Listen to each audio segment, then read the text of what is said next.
Ladies and gentlemen, this is the 74th Miss Universe competition.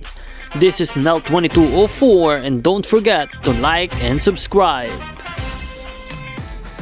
Magandang araw Pilipinas, isa na namang pasabog ang ibinahagi ng mga Pinoy pageant fans at stylists para sa ating pambato sa Miss Universe 2025 na si Atisa Manalo.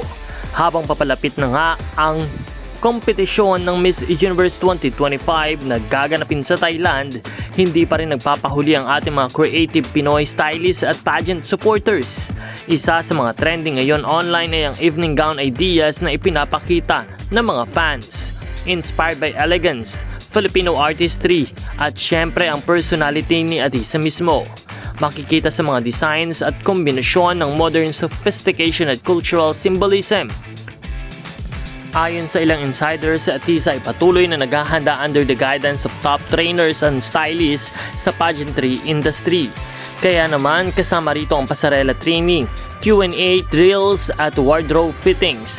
Lahat ay para masiguro na bawat detalye ay perfect pagdating ng Grand Coronation Night.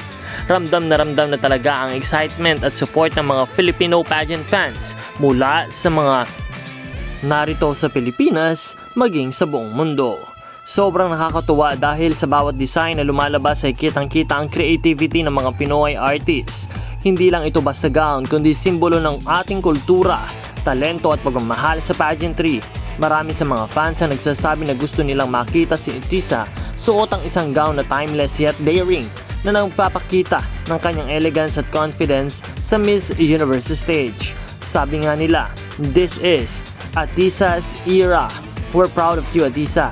Ramdam namin ang passion at dedication mo sa bawat preparation at buong puso naming sinusuportahan ka sa laban mo sa Miss Universe 2025.